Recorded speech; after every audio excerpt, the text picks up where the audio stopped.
Have you ever been hurt because you thought you had a meaningful relationship with someone and you had a really good communication flowing between the two of you, but suddenly one person just decided to cut it all off? And it doesn't matter how hard you've tried, how many times you went after them, extended your hand and offer help, it just really didn't seem to work. And the situation got toxic and you got really upset. Hi, my name is Coach Ted, and I am a neurotransformational life coach and a founder of learningpretzel.com. And today I welcome you, a very dear friend of mine, Coach Miriam Baldwin, to a sixth episode of the Home of Growth series, where we are responding to a hot topic in our community, which is ghosting. Hello, Miriam. Say hello to everyone. Hello, Ted. Hello, everyone. Hope everyone is feeling well. My name is Miriam Baldwin. I am a coach, I'm a caregiver advocate, motivational speaker, and the author of Caregiver 2.0 From Burnout to Powerhouse. This is amazing, Ted. Ghosting. Many of us don't know what ghosting is, and I think I've experienced it quite sometimes. Many times I wasn't sure if it was ghosting, but people would cut off communication abruptly, and some came back, some didn't come back. So Ted, I was wondering, how does it work? How does it work? When is it ghosting? Yeah, and this is such a great question, Miriam. And I'm sure that a lot of our viewers and listeners will probably have this question also going through, because that's what happens, right? Like we hear a really great phrase or a really good term, and then we're trying to, translate it into our life. Like, okay, so which one of those situations are actually ghosting? Because it's not that easy for somebody who doesn't understand the full depth of it to analyze it. And I just want to welcome everybody who's tuning in, whether you're listening or watching. I just want to welcome all of you and say, pop a comment and tell us where you're watching from. Make sure that you tell us what's landing for you and whether you would like to hear more, because this episode is a manifestation of our promise to you to keep this series a dialogue, because ghosting has heated up a lot of conversations in our community. We thought we just do a video about it to dive into this concept a little bit further. So make sure you reach out, make sure you raise your concerns, and keep engaging inside of the communities at whatever platform you choose to. So Miriam, coming back to your question, this is such an important thing, right? To be able to discern what is and what isn't really, a ghosting. Because I think that we all have a tendency that when we hear a term like ghosting, we tend to throw everything into the same bag. And as soon as it hits some of the symptoms or some of the criterias, I think that it just, gets to be thrown into a one bag.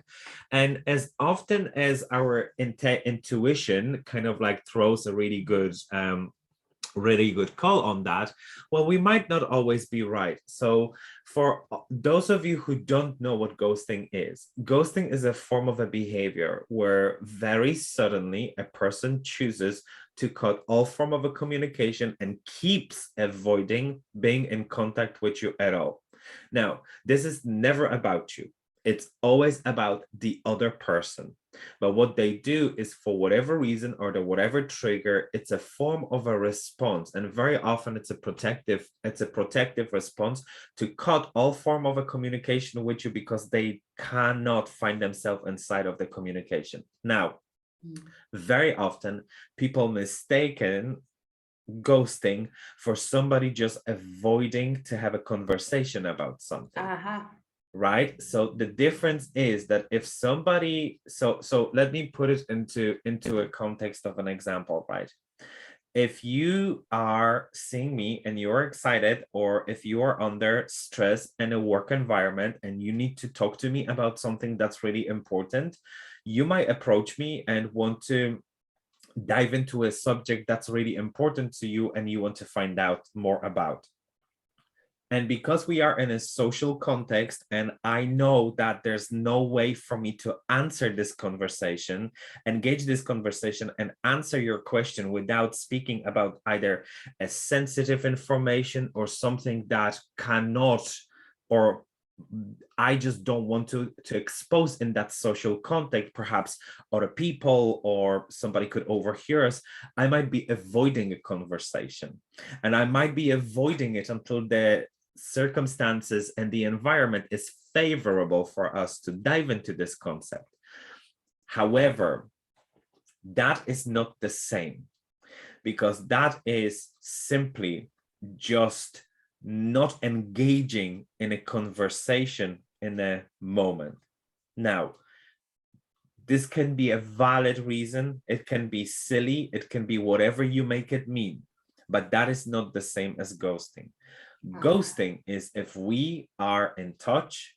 For example, the two of us, we're doing this series. We're talking a couple of times a week. We record this episode once a week, and from one week to another, we are constantly in touch.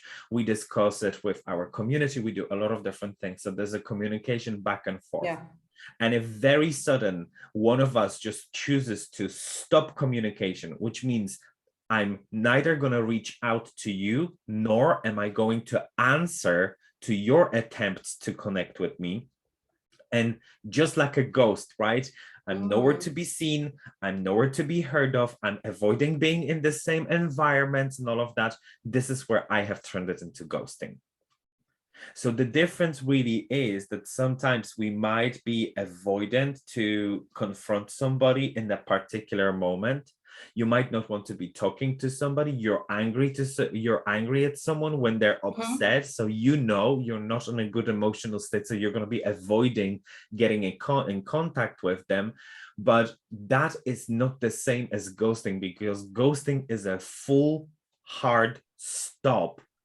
You vanish from the ground. Does that make sense? Yes, it does make sense, because I thought, I'm so happy you explained this, Ted, because like I mentioned before, I had a couple of experiences. And now that you have explained the difference, it's more clear for me what ghosting is. And I think it happens quite a lot. Absolutely. Ghosting. And you see, and Miriam, one of the important things to understand as well is that the reasons for actual ghosting can be multiple. Like usually it stems from a few different things, right? So it starts when there's some form of a disconnection, right? But it can either happen because somebody has an avoidant style, right? So if they in general, have a habit of avoiding anything that's confrontational or anything that dives into a very vulnerable parts of them, right? Because I do want to make sure that as we speak about it, I want to make sure that there are two things that I want to highlight. The intention with this episode is not to give you an answer whether you should leave someone or not, because that's completely your answer. We are more than happy to explore those subjects so you can make an informed choices for your benefit. Yeah. And the second thing is also, when we speak particularly in ghosting, we don't want to make anybody the villain, because I do not deny that those people created a situation that hurt you. I don't deny that. And I very much empathize with that, because I've been there. I know how hard it is, and I know how difficult it is. And I'm sure, Miriam, you know that as well. When we want to help someone, and especially when we know it doesn't have to be like that, when we know it can be resolved so easily, we just want to go there and be Rescue 911 and help them and educate them and solve it all, and not for them not to have all of those problems, and for us to live happily ever after, whether we're in a relationship or friendship or family, right? And as beautiful as this intention and sentiment is, it's yours. Yeah. That person needs to go through it by themselves. So the reason why I want to speak to the reasons of it is because, first of all, it can be an avoidance style that's just how somebody is responding. Mm-hmm. And here's the hard truth. And I know that shakes people sometimes. When somebody has an avoidance style, they will avoid even hearing the suggestion. Yeah.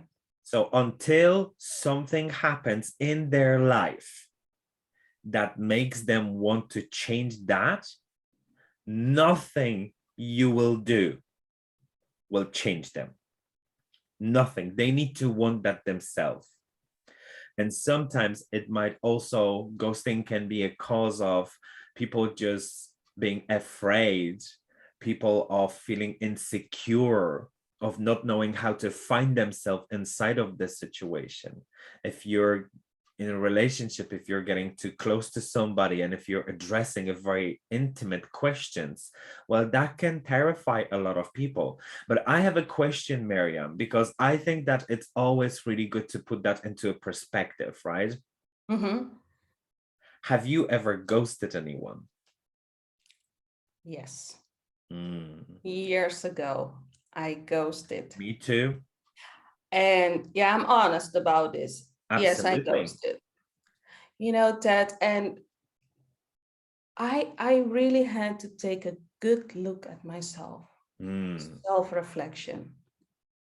sure. Why am I feeling like this? Why, those questions I needed to ask myself. Mm-hmm. What am I feeling and why am I feeling like this?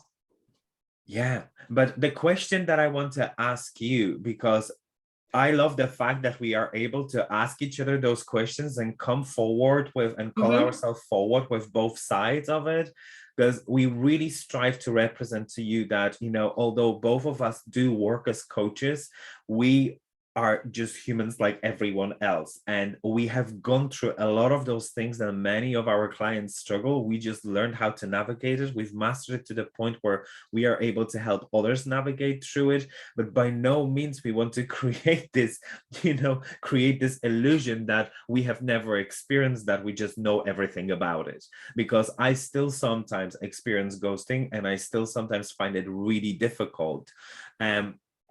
And what I really want to ask you, because you said that that you did ghost it and you had to take a very good look at yourself, right? Now, I did too, but here's the thing.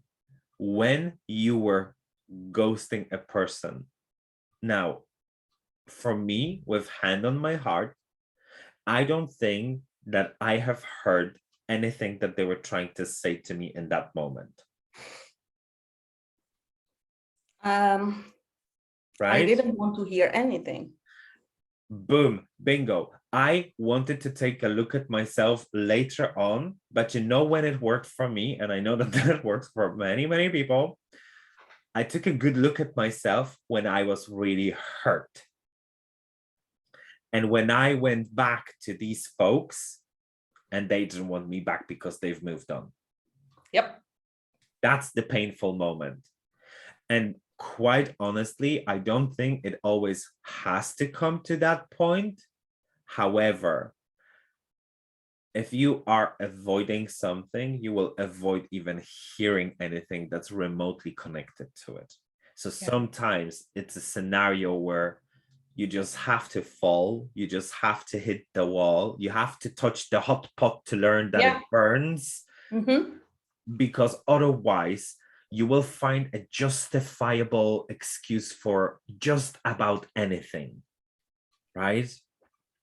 But I want to bring this, I want to reveal a session, sorry, not session, but a side of me that I hope is going to bring a little bit more of compassion. And I invite you, Miriam, to share that as well. For me, when I was ghosting people, and I did that quite prominently for a period of my life in particular, is because the relationships with these people and the conversation that we were having were getting so deep and so intimate that I was getting absolutely petrified. And I know that today, looking back, I didn't have a clue back then. So if you're listening to us, if you're watching this, I want you to really keep that in mind, that we speak from a perspective of a retrospection, from today looking backwards. Which is not something that we're aware of at the time. But back then, I was absolutely petrified of being exposed. I was petrified of being exposed as a person that was hurting. I was petrified to be exposed as a person that was avoiding and that didn't have as many friends as people thought that I did. Um, I was petrified of really being scared of being exposed as an undereducated person, that I didn't have all of those degrees back then, that I didn't have all of those diplomas. And I was absolutely petrified Yeah. of what will happen if people find out how really screwed up I am on the inside. Yeah. So relatable. Most of the things you just mentioned, Ted, Mm. I had the same. I had the same, and today I can ask myself the question, why did I think like that Mm. then? It's so it can be how do you say this? It can be, I wouldn't say dangerous, that, but it led to ghosting. Absolutely. And you know what? Like, I do understand that when we get into that place in our life, it's usually because, first of all, we're absolutely petrified of being exposed about something. And what we are petrified, about being exposed is going to be different for everybody. But one of the things that I find is as well that when you cannot channel a positive Mm, energy and have a proper flow of energy and a good emotions about yourself, it's because you're really disconnected internally. All of your parts are all over the place. And I know that this can be hard to hear for some of the people. And I hope you hear the hopeful message we have shared with you in here through our manifestation, that when you really welcome yourself and you start doing the work upon yourself, dive into the personal development, move through it holistically, mhm. you can absolutely join all of the parts of you to become whole, so you can actually live, a much more fulfilling and enjoyable life. That if you are in a place where things are just, they just really like, I don't want to say that, but I think that you will all be able to relate when I say it's like when it's all fucked up, like when it just feels like, and excuse my language, but like when it's really really just not a great place to be, where you don't feel good about yourself, when there's so many different things that is happening. And when you're on both sides of the ghosting, right, like when you're trying to avoid something, when you're afraid of being exposed, right, or whether you are just simply in a conflict with something and you chase after that person going like, I'm gonna fix you, I'm gonna show you, I'm gonna do that. Because what happens is that when we start chasing a person that actually has ghosted us, what happens is that then we actually turn into an obsessive person very Yeah. often, that keep chasing because we have this goal, we know it's possible, it's just we're like, you know it's this never ending chase, and we end up actually hurting ourselves. And the interesting part about it is that when a person ghosts us is because they want to avoid something. What they want to avoid is theirs. Yeah, it's not So ours. when they want to avoid that, the more you go after them, the more you trigger that. So therefore, the more you go after them, the more they will be trying to go away. Miriam, what were some of the things, because I do want to dive into that further, but I just want to ask you, what were some of the things, for example, that you have found, to know what, before we go there, Do you remember one of the most pronounced ghosting experience in your life? Like anything that you can particularly easily connect it to? I'd like to do a little guided exercise there. Oh, yes. There are actually two experiences. Okay, so Two. for But I'll everyone, pick one. I'll pick one. so for everybody who's watching and everybody who's listening, whether it's a video or podcast, I invite you just to really create a couple of minutes of a space for yourself where you can focus. If you have headphones, it's great. You can pause this and get your headphones and then come back. But in the meantime, I really want you to think about just one situation where you were ghosted, right? And you can write those answers, you can answer them to yourself, you can say them out loud if you want, but just for the purpose of this presentation, Miriam, and this exercise, I just want you to keep those answers to yourself until I find that, okay? Until I ask you to come forward. Is that okay? Okay, let's do this. Great. So when you're recalling the situation where somebody just caught all forms of communication without any warning, without any justification, just very abruptly cut all form of communication and disappeared from the planet Earth, nowhere to be seen around you, right? So can you look back and see if there was any form of a conflict in there?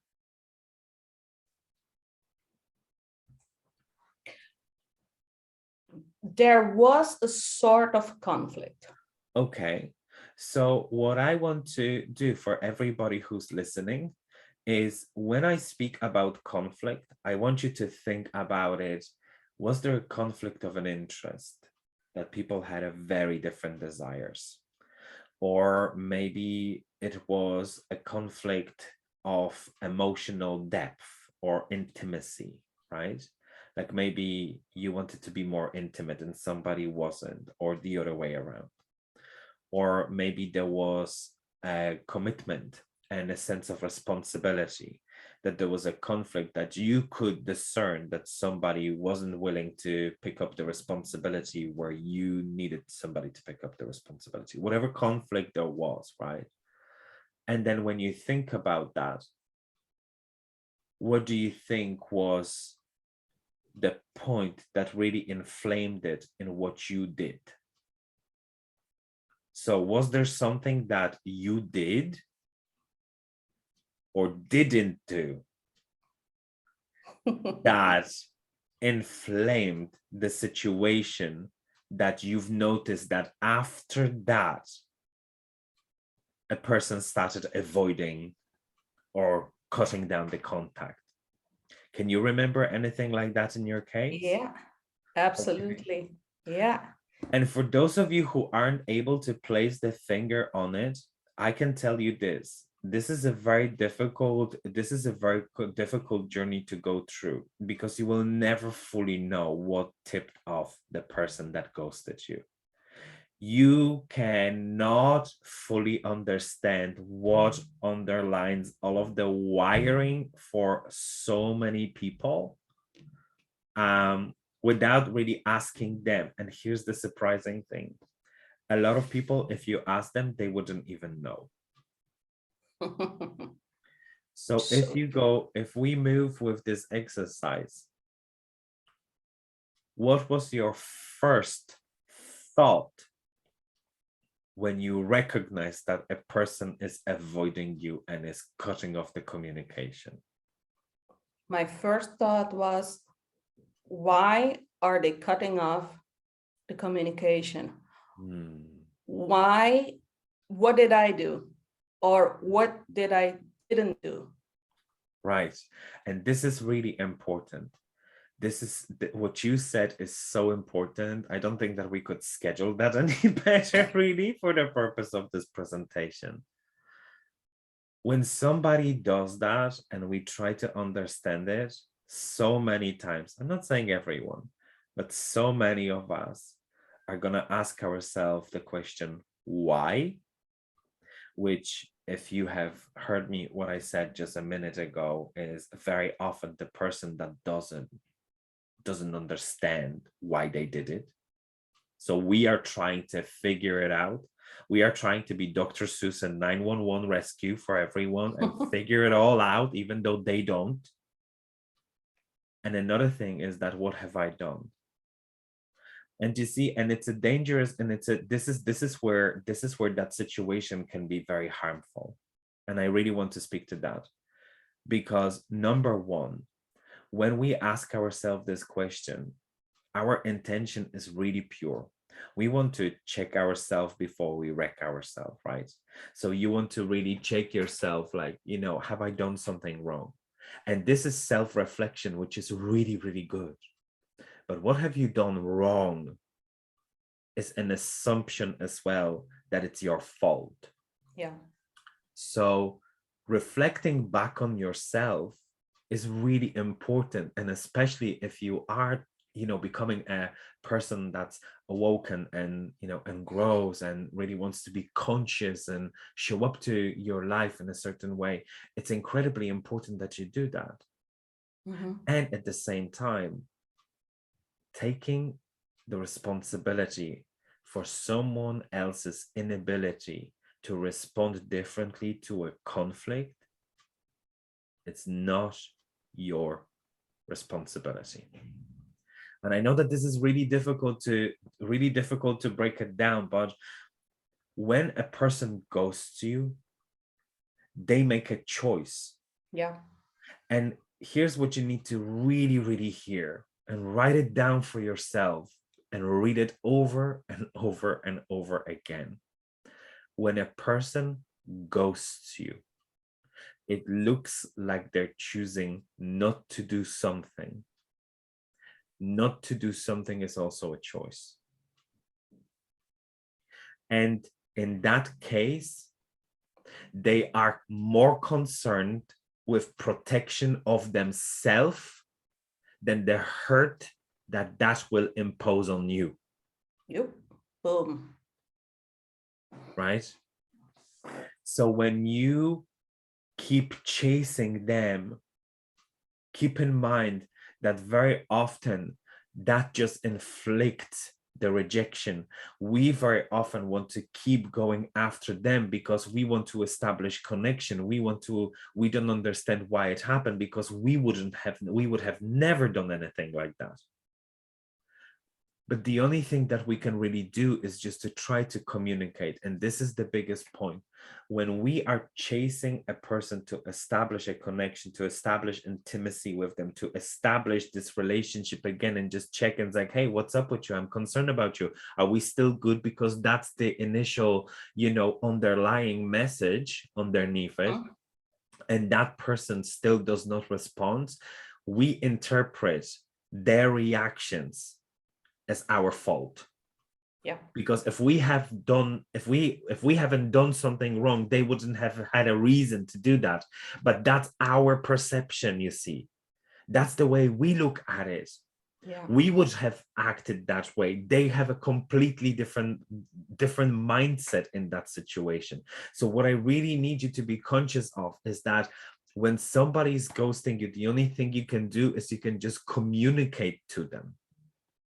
Miriam, have you tried communicating with a person that was ghosting you? Many times. And what was the response? No response. Exactly. And this is the difference. If somebody is having an issue that they are avoiding a contact for a little bit, a form of communication will usually be like a bait to a fish.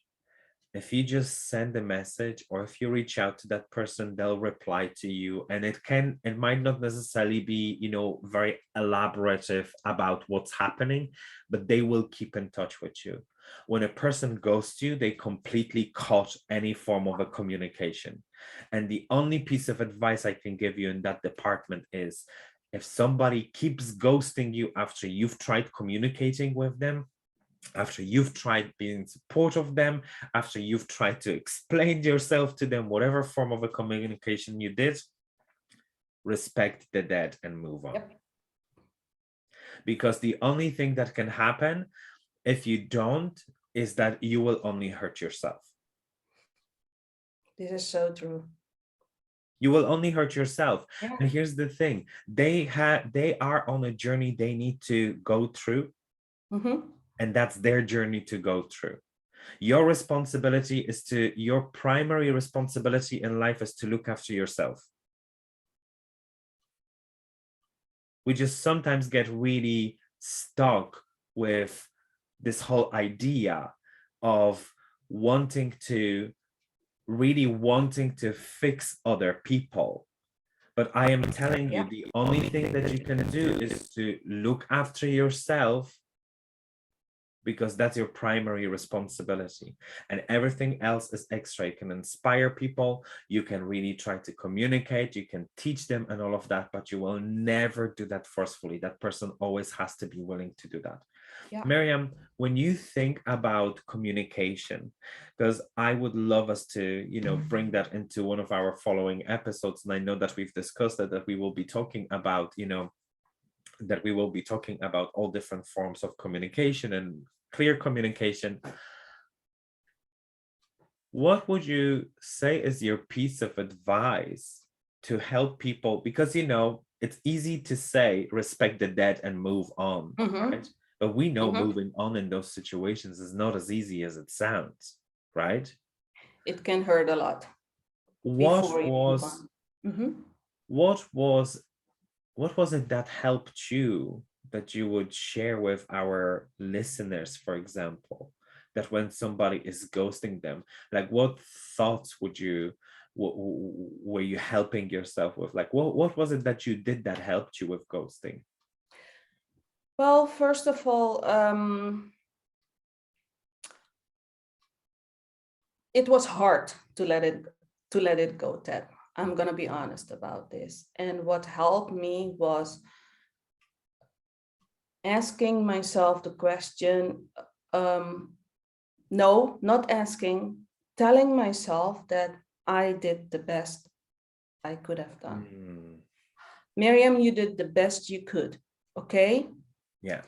And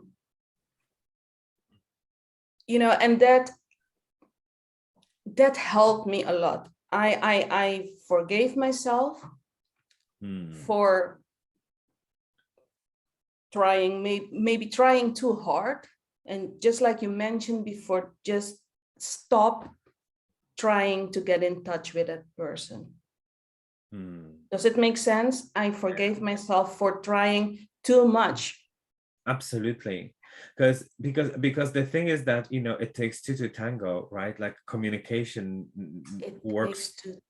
takes two, right? And as we said earlier, right, like we just want to be a rescue 911, and we want to go after them, and we want to, because I think that for me, going after people that have ghosted me, there were two things that were really painful. One of them, I wanted to go after them. Gosh, feels strange even saying that, but I wanted to go after them to verify that they avoid me. And I know that for me, it was verifying my own worthiness. I know that was underneath it. So I would keep going after the people who were ghosting me, because every time they ghosted me, I got to prove that I wasn't worthy. You see, it's your fault. So I was very abusive towards myself with, with what the people were doing. They were choosing, as we said, right, to just avoid any form of a communication. I was like, you see, and you think, and all those sorts of things. And I was really, really abusive. So for me, the relationship with, ghosting, like with being ghosted, was a little bit more complex, and I really needed to work through that actually with a coach, because it was just too complex for me. I've tried the small little things, and guys, if you know that that's you, we invite you to reach out, because sometimes it really, all it takes is just that help from outside to put it into a perspective and help us sort it out. But the one thing that have really helped me to deal with being ghosted, really, and it's funny because it started in the smallest thing, just like yourself. I reflected and I checked, have I done anything wrong to upset that person, right? So Mhm. that was my go-to reflection. But after that, the conversation that I had to have with myself was the key pivotal point, because after checking, have I done anything wrong? You said that, right? Like forgive yourself for, for anything that has happened there. Forgiveness is such a huge concept that I would love to discuss in one of the episodes. But inside of the conversation when I was being ghosted was that this is not about you, Mhm. that this is not about you. And it was really uncomfortable when I said that, because it disagreed with every single fiber of my body. My body was just really going for it. What do you mean it's not about me? Of course it's about me, and all of that. And it was only when I realized and connected to this incredible pull, this incredible draw towards making it about me, this is when I realized that that's where the root of the problem for me was. Because Amazing. And when you know i what? when I got into the place where I was saying that this is not about me, and then my body was like, what do you mean it's not about me? Look, you're Mm-hmm. so unworthy, Mm-hmm. you're this, you're that, right? So suddenly all of this negative chatter, all of the advocates of the devil came up and started roaring at that party. They all started like, oh yeah, look. And I was like, okay, so this is the activation thing here. Yeah. Yeah. That's when I realized that for me, the challenge with the ghosting was way, way deeper. Um, And it can Miriam, be so. I would like to add something that sure. it's so exhausting when you keep going after that person. And when I realized that it wasn't doing my health any good, that was also a moment for me to self reflect again. I did a self reflection a couple of times. Yeah. It wasn't good for my health. Mm. Yeah, and I think that the biggest thing that I would like to just say towards the end of it, to leave you with this idea and this thought really to embark on and explore, is really to remember that what other people do, you have no control over, and they do what they need to do. And the most important thing is that inside of that interaction and your own experience of it, you are primarily responsible for yourself. And it is not about you when they do that. It really isn't. And to look at it with compassion, that not everybody is in the place where you are, and not everybody has the capacity to understand what you understand. And that the same way as you were on a journey once and you continue to be, they are on their journeys as well. So Yeah. if you are the gladiator that keeps coming forward, calling yourself forward and taking action and making intentional choices to dive into learning more and finding out more, I celebrate you with my entire heart. Because it's people like you that really break a lot of the cycles and heal the world. But just remember that hurt people, and sometimes it takes a real punch and falling on the rock bottom and connecting to the roots and being rejected, and sometimes losing what we really, really, really care about. Yeah. Fully light up a desire to change. Love it. Miriam, thank you so much for another great episode. I I love love it. I love being in this community. And guys, once again, thank you so much for tuning in. Thank you for your time. And do make sure that you keep connecting with us, reaching out. We love hearing your comments, your messages, your emails, whichever way you feel comfortable with reaching out to us. Just know that you are home and the door is always open for you. Thank you so much, everyone. Take care. Thank you. Bye Bye bye. bye.